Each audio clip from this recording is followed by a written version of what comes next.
আচ্ছা, আমার যত কথা এই ধারাবাহিক ভিডিওটা আমি করতেছি আমার ব্যক্তিগত জীবনের অভিজ্ঞতা, রাজনৈতিক অভিজ্ঞতা, সামাজিক অভিজ্ঞতা, পারিবারিক অভিজ্ঞতা, এইগুলি নিয়ে একটু কথা বলবো। তারপরে দেখলাম যে আমাকে অবশ্য ইনসিস্ট করতেছে এই ব্যাপারে আমার এক বন্ধু আছে, বাংলাদেশের বিখ্যাত কবি, আপনারা সবাই চিনেন। আমার একদম বাল্য বন্ধু, ক্লাস 3 থেকে একদম ইন্টারমিডিয়েট পর্যন্ত একসাথে পড়ছি। তার নাম আঞ্জিল লিটন। সে আমাকে ইনসিস্ট করতেছে আমার দেখা, হ্যাঁ, জীবনের অভিজ্ঞতাগুলি নিয়ে একটি বই লেখার জন্য। তো এমনিতে আমি অসুস্থ, আর বই লেখালেখির ধৈর্য আমার একটু কম। অনেকেই বলে যে আমার লেখার হাত ভালো, কিন্তু আমার ধৈর্য নাই একবারই।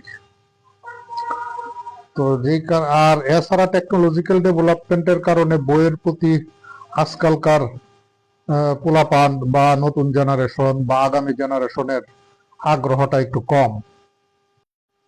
তো সেই জন্য চিন্তা করলাম যে বই না লিখে, যেহেতু ভিডিও আছে, ইউটিউব আছে, ফেসবুক আছে, এগুলিতে যদি আমার কথাগুলো বলে আপলোড করতে পারি, তো এটাও তো অনেকটা বই লেখার মতোই।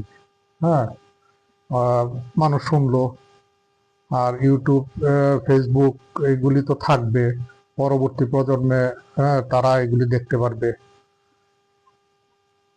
তো সেই জায়গা থেকে এবং সেই চিন্তা থেকে এটা শুরু করা আর কি। কালকে একটা ঘটনা কানে আসলো এবং সেটা নিয়ে আলোচনা শুরু করছি, তেমন আশেপাশের প্রেক্ষাপট বর্ণনা করতে পারি নাই।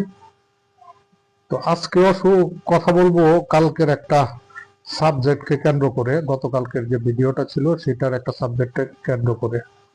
সেটা হচ্ছে যে 1984 সালে, ওই যে আমি কথাটা বলছিলাম, 84 সালে আমি প্রথম ঢাকা বিশ্ববিদ্যালয়ে পদচারণা শুরু করি। তখন নাটকের একটা বেশ প্রভাব ছিল। নাটকের গ্রুপ, প্রচুর নাটকের গ্রুপ ছিল। আর এই বেইলি রোডে মহিলা সমিতি মঞ্চে প্রচুর নাটক হইতো। তখনকার সময় আপনার ইত্তেফাক পত্রিকা সকলের প্রিয় ছিল। আমি যদিও মফস্বল শহরে ছিলাম, কিন্তু মফস্বল শহরে ইত্তেফাক পত্রিকা আমাদের হাতে পৌঁছতে সময় লাগতো। প্রথম দিকে ছিল বিকাল 3টার দিকে পৌঁছতো। এরপরে একটু ব্যবস্থার একটু উন্নতি হইলে সকাল 11টা থেকে 12টার মধ্যে পেপারটা পৌঁছে যেত। তো 90 সালের দিকে তো আপনার পেপার সকাল 7টা-8টার দিকে পৌঁছে যেত। তো 80 সালের দিকে আমি পেপার পড়া শুরু করি, ধরেন সেই 75-76 সাল থেকে, যখন আমি 5-6-এ পড়ি। আমার বাবা পত্রিকা রাখতো দুইটা, একটা ইত্তেফাক আর একটা বেগম। এই বেগম পত্রিকাটা আম্মা পড়তো। এই বেগমের একটা ঈদ সংখ্যা বের দিত, অনেক মোটা, অনেক উপন্যাস থাকতো, গল্প থাকতো। এছাড়াও অনেক তখনকার যে সাপ্তাহিক ম্যাগাজিন গুলি ছিল আরো, হ্যাঁ, বিচিত্রা ছিল একটা সাপ্তাহিক ম্যাগাজিন। তারপরে সিনে পত্রিকা ছিল কিছু, হ্যাঁ, সিনেমা পত্রিকা, এগুলির নাম ভুলে গেছি আমি। এগুলি শুধু সিনেমা নিয়ে, সিনেমার ছবি, সিনেমার গল্প, সিনেমার কাহিনী, কোন সিনেমা আসতেছে, কোন সিনেমা হিট করছে, হ্যাঁ, এইগুলি নিয়ে থাকতো। আর তখন তো সিনেমাই তো একমাত্র বিনোদন ছিল। হলগুলি খুব, সিনেমা হলগুলি ছিল আপনার একদম, নতুন একটা সিনেমা আসলে আরে বাবা ভিড় কাকে বলে। হুম, ব্ল্যাকে টিকিট বিক্রি করতো। আহ, আহ, তখন ওই ফ্রন্ট ক্লাস, মিডল ক্লাস, হ্যাঁ, এরকম ভাগ করা ছিল। ডিসি ছিল, তারপরে আবার গ্র্যান্ড সার্কেল ছিল।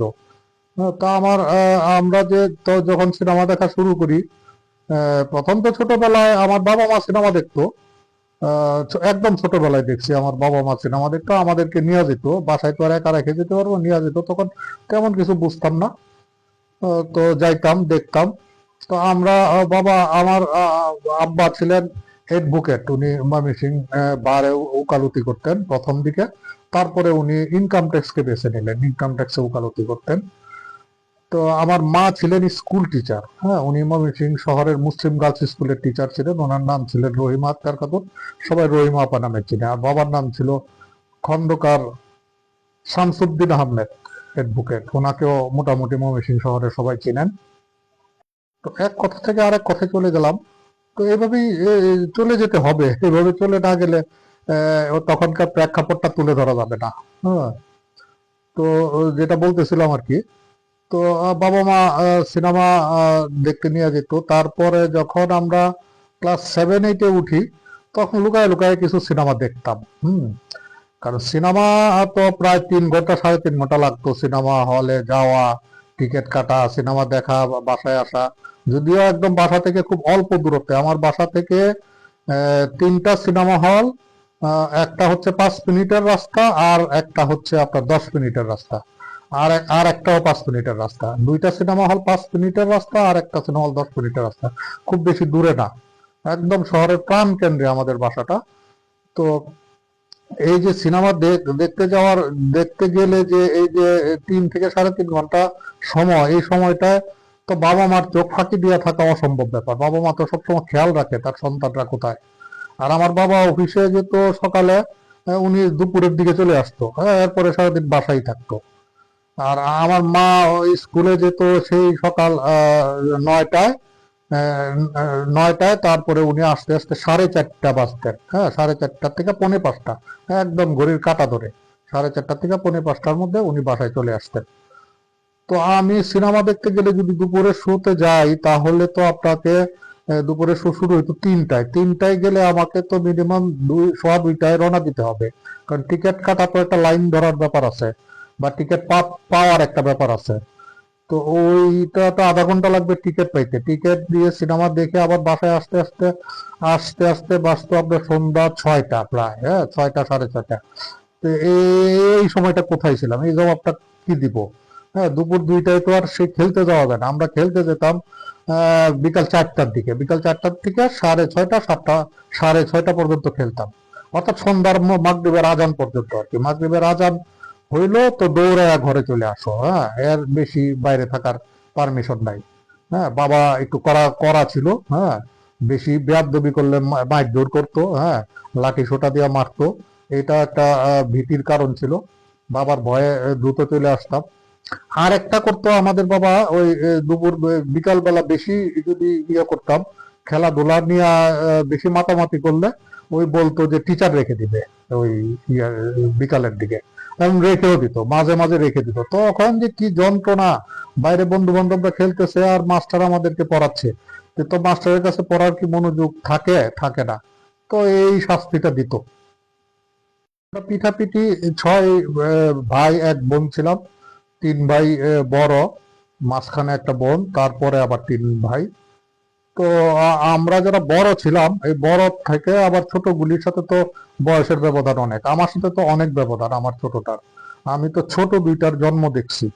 তো যাই হোক, এই এই এই যে একটা যন্ত্রণা দিত মাঝে মাঝে, এই যে বিকালবেলা টিচার রাখতো। হ্যাঁ, এসে পড়াইতো। হ্যাঁ, টিচার সবসময় ছিল, কিন্তু কথা হচ্ছে যে টিচার কখন পড়াবে? সে দুপুরবেলা, কখনো দুপুরবেলা এসে পড়াইতো। হ্যাঁ, যে যখন বিকাল টাইমটা করে দিত আব্বা ইচ্ছা করে, যাতে বাইরে গিয়ে খেলতে না পারি। এখন বড় হওয়ার পরে এই জিনিসটা আমি চিন্তা করলাম যে আব্বা আমাদেরকে খেলাধুলা করতে না দিয়ে বিকালে টিচারের কাছে কেন পড়াইতো। আসলে পড়াই, এটার কিছু কারণ ছিল। আমরা যখন খেলতাম, আমাদের খেলার সাথীদের মধ্যে, হ্যাঁ, 2-4টা ফ্যামিলি ছিল যারা, যাদের সাথে অন্যরা কম মেলামেশা করত। মানে আমাদের পাড়ার যে ফ্যামিলিগুলি আছে, হ্যাঁ, বিভিন্ন ফ্যামিলিগুলি আছে, এই ফ্যামিলিগুলি 2টা ফ্যামিলির সাথে কম মেলামেশা করত। আর এই 2টা ফ্যামিলিতেই আপনার সদস্য সংখ্যা বেশি। হ্যাঁ, তাদের ছেলে মেয়েরা বেশি ছিল। হ্যাঁ, বেশি থাকার কারণে এদেরকে সারা দল গঠন করাও সম্ভব হয় না, খেলাধুলাও সম্ভব হয় না। আমরা দাঁড়িয়া বান্দা খেলতাম, ক্রিকেট খেলতাম। হ্যাঁ, এইগুলি খেলতে গেলে তো এক পাল পোলাপান লাগে। তো এইগুলির জন্য তো তাদের আবার দাঁড়িয়ে বান্ধা কোট কাটতাম, ইয়ে করতাম, এইগুলি অনেক কাজ ছিল। তো এইগুলি তো আর আমরা এইগুলি তো 3-4 জনে মিলে করা যায় না। মিনিমাম 15-20 জন পোলাপানের একটা বড় দল না হইলে এই সমস্ত আয়োজন করা সম্ভব হয় না। তো ওই তাদেরকে লাগতো, তাদের সাথে মিশতাম। আর আমাদের মধ্যে তো এই বুঝটা তখনও আসে নাই, হ্যাঁ, যে তাদের সাথে মেলামেশা করা যাবে না। বাবা মা বলতো যে এদের সাথে মেলামেশা কম করবা, কথাবার্তা কম বলবা। হ্যাঁ, এটা হচ্ছে যে একটা তাদের যে একটা কালচার, সেই কালচার থেকে আমাদেরকে একটু দূরে রাখা, এটাই ছিল মূল উদ্দেশ্য। যখন দেখতো যে এদের সাথে মেলামেশাটা বেশি করতেছি, তখনই আপনার বিকাল বেলা মাস্টার রেখে দিত। হ্যাঁ, মানে মাস্টারের শিডিউল বদলায় দিত আর কি, দুপুর থেকে বিকালে নিয়ে আসতো, কিংবা সন্ধ্যার থেকে বিকালে দিয়ে আসতো। তো মাস্টার বেশিরভাগ সময় আসতো সন্ধ্যায় আমাদের খেলাধুলার পরে। আমার মা আবার এটা নিয়ে বাবার সাথে খুব ঝগড়াঝাটি করতো, পোলাপানের খেলার টাইমে খেলবে, না খেললে শরীর ঠিক থাকবে না, গ্রোথ ভালো হবে না। হ্যাঁ, এগুলি নিয়ে বাবার সাথে চিল্লাচিল্লি করতো। কিন্তু বাবার ওই একটা অ্যালার্জি ছিল, আব্বার ওই একটা অ্যালার্জি ছিল। আমি বাবা ডাকতাম না, আব্বা ডাকতাম। মাকে আম্মা ডাকতাম। তো আব্বার একটা অ্যালার্জি ছিল যে এদের সাথে মেলামেশা করা যাবে না। ও হ্যাঁ, আমি এই মুহূর্তে নামটা বলতে চাচ্ছি না, এটা ঠিক হবে না। তো এই আর কি, এই কারণে ওই বিকালবেলা মাস্টার রেখে দিত। তো আবার কিছুদিন পরে মাস্টারকে আবার যখন আম্মার চাপে আবার মাস্টারের শিডিউল বদলায় সন্ধ্যায় দিত, তখন আবার খেলতে যেতে পারতাম। তো এই ছিল আমাদের ছেলেবেলার। তো যেটা আলোচনাটা করতে চাচ্ছি আমি এই যে বিষয়টা নিয়ে, যে ওই যে টিএসসি তে যে নাটকের গ্রুপ, এই যে নাটকের গ্রুপটা, আমি কখনো নাটকের গ্রুপের সাথে জড়িত ছিলাম না, কিন্তু আমার অনেক বন্ধু বান্ধবরা ছিল জড়িত, ছেলে মেয়ে ছিল প্রচুর, ছেলেও ছিল মেয়েও ছিল। তখনকার সময়েও 84 সালের দিকেও টিএসসি তে আমি নাটকের গ্রুপে মেয়েদেরকে সিগারেট খেতে দেখছি। শুধু যে নাটকের গ্রুপে তা না, ঢাকা ইউনিভার্সিটির অনেক কোনাকানাতেই দেখছি। প্রকাশ্যে খাইতো না, ওই একটু লুকায় আড়ালে খাইতো সিগারেট, তখনই আমরা দেখছি মেয়েদেরকে সিগারেট খাইতে। তো আমি তখন সিগারেট খাই, আমি সিগারেট খাওয়া ধরছি মেট্রিক পরীক্ষার পরে, 1980 সালে মেট্রিক পরীক্ষা দিই। তারপরে হ্যাঁ, সিগারেট খাওয়ার গল্পটা আরেকদিন বলবো না, আজকে ভিডিও বড় হয়ে যাবে। তো ওই সময় ছিল মেয়েরা, ছেলে মেয়েরা একসাথে সিগারেট খাইতো। আর নাটকের গ্রুপের মধ্যে সবচেয়ে বড় যে চর্চাটা হতো সেটা হচ্ছে স্টাডি সার্কেল। স্টাডি সার্কেল কিন্তু আমরা যখন রাজনীতি শুরু করি তখনও আমাদের স্টাডি সার্কেল ছিল। বাম রাজনৈতিক সংগঠনগুলো, যারা কমিউনিস্ট আদর্শের সংগঠন ছিল, তাদের ভিতরে স্টাডি সার্কেলটা বেশি ছিল। কিন্তু নাটকের গ্রুপেও তখন আমরা স্টাডি সার্কেল দেখছি, এবং সেখানে মাসবার চর্চা হতো, অর্থনীতি চর্চা হতো, আপনার দর্শন চর্চা হতো, এগুলি নিয়ে কথা বলতো একজন স্পেশালিস্ট দার্শনিক। ঢাকা ইউনিভার্সিটিতে দর্শনের যে টিচার, ওনারা এসে ক্লাস নিতেন নাটকের গ্রুপগুলিতে। তারপরে ইকোনমিক্সের টিচার, হ্যাঁ, আপনার যিনি মার্ক্সবাদে বিশেষায়িত কোনো পলিটিক্যাল লিডার, হ্যাঁ, এইরকম ভাগ ভাগ করে এসে তারা নাটকের ক্লাসগুলিতে ক্লাস নিতেন। এবং এই কারণে নাটকের জগতের মানুষরা কিন্তু বেশ সৃজনশীল ছিল। হ্যাঁ, নাটকের এরা খুব জ্ঞানী ছিল, জ্ঞান ছিল তাদের। এবং ওই সময় এই কারণে সংস্কৃতিটা বেশ বিকশিত হয়েছিল। হ্যাঁ, সমস্যা হয়ে একটাই, যে ওই নাটকের গ্রুপের যে ইয়েগুলো, আপনার অভিনয়গুলো, হ্যাঁ, তারা যখন রিহার্সাল করতো যে টিএসসির যে ইয়েটাতে, যে জায়গাগুলিতে, সেখানে আমাদেরকে যেতে দিত না, রিহার্সাল গুলি দেখতে দিত না। এটা আবার আমরা খুব মাইন্ড করতাম না। আবার অবশ্য ইউনিভার্সিটির ছেলেরা চাইলে দেখতে পারতো, তারা চাইলে আবার আটকায় কে, কিন্তু ওইটা আর কি তারা একটু বিরক্ত হইতো আর কি, বাইরের মানুষ কেউ গিয়া ওই রিহার্সাল গুলি দেখলে। ফলে আমরাও যেতাম না, তাদের বিরক্তি, আমরা কেন বিরক্ত করব তাদেরকে। হ্যাঁ, বিরক্তিকর চাউনি, বিরক্তিকর আচরণ, হ্যাঁ, এইগুলি দেখতেও তো অস্বস্তি লাগে। হ্যাঁ, তো যে কারণে আমরাও ঢুকতাম না, আমরা টিএসসি তে যাইতাম, বারান্দায় বসে আড্ডা দিতাম। তারা টিএসসির ভিতরের মাঠে নাটকের বিভিন্ন নাটকের গ্রুপগুলি থাকতো। টিএসসির বাইরের মাঠে, তখন বাইরের মাঠটা এমন ছিল না, এখন যেরকম একদম শ্রীহীন, ওরকম ছিল না। বাইরের মাঠটাতে ঘাস ছিল বড় বড়। হ্যাঁ, ইয়ে ছিল, এই এত তো গাড়ি ছিল না, টিএসসি তে কোনো গাড়ি আসতো না। যারা, যে সমস্ত বড় লোকের ছেলে মেয়েরা ইউনিভার্সিটিতে লেখাপড়া করতো, তারা গাড়ি নিয়ে ইউনিভার্সিটিতে খুব একটা ঢুকতো না। গাড়িটা একদম রাস্তায় রেখে তারপরে হেঁটে ঢুকতো। হ্যাঁ, ও ওই সময় গাড়িওয়ালা মানুষদের ফ্যামিলির ছেলেদের সাথে আপনার মিডল ক্লাস ছেলে মেয়েরা একটু কম মেলামেশা করতো। হ্যাঁ, আহ, একটু কম মেলামেশা করতো, কারণ বাম রাজনীতির একটা বেশ প্রভাব ছিল সারা বিশ্ববিদ্যালয়ে, টিএসসি তে, হ্যাঁ, ইয়েতে বিভিন্ন জায়গায় হলগুলিতে প্রভাব থাকার কারণে ওই যে একটা শ্রেণী দৃষ্টিভঙ্গি যে বড় লোকরা হচ্ছে বুর্জোয়া, হ্যাঁ, এই দৃষ্টিভঙ্গির কারণে ওই এরাও একটু কম মেলামেশা করতো ইয়াদের সাথে, বড় লোক ছেলে মেয়েদের সাথে। আবার বড় লোক ছেলে মেয়েরাও হেজিটেট করতো। হুম। আবার তারাও এই সমস্ত চর্চা করতো, তারাও ছাত্র ইউনিয়ন করতো, ছাত্রমৈত্রী করতো, বিভিন্ন বাম সংগঠন করতো। তারপরে আপনার ওই আন্ডারগ্রাউন্ড পার্টিও করতো, হ্যাঁ, সর্বহারা পার্টি করতো, বিপ্লবী কমিউনিস্ট পার্টি করতো। তারপরে আপনার ওই ইয়ে, বিভিন্ন ধরনের কালচারাল গ্রুপ করতো, নাট্য গ্রুপ করতো, কবিতা আবৃত্তির অনেকগুলি গ্রুপ ছিল, এগুলি করতো, তারাও করতো। কিন্তু মিডল ক্লাসদের ইয়াটা বেশি ছিল, অংশগ্রহণটা বেশি ছিল। হ্যাঁ, আর ঢাকা ইউনিভার্সিটি তো মূলত গ্রামের ছেলেদের দ্বারাই ছেলেরাই বেশি ভর্তি হইতো।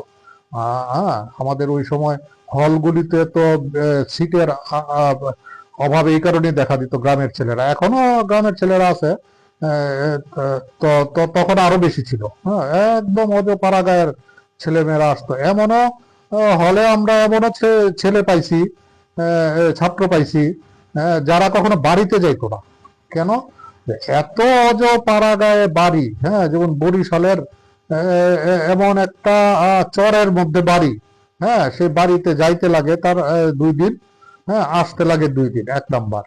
2 নাম্বার হচ্ছে বাড়িতে এত অভাব, হ্যাঁ, যে সে গিয়া কি করবে। সে এখানে টিউশনি করতো, টিউশনি কইরা তারপরে সে নিজের পড়াশোনার খরচ চালাইতো। টিউশনিও তখন এত অ্যাভেলেবল ছিল না, তারপরেও টিউশনি পাইলে টিউশনি করতো। আর তারপরে এই টিউশনি চলে যাবে এই ভয়ে সে বাড়িতে যাইতো না। হ্যাঁ, ঈদের মধ্যেও হলে থাকতো, প্রচুর ছেলে ঈদে হলে থাকতো, তারা গ্রামের বাড়িতে যাইতো না। এই ছিল তখনকার বাস্তবতা।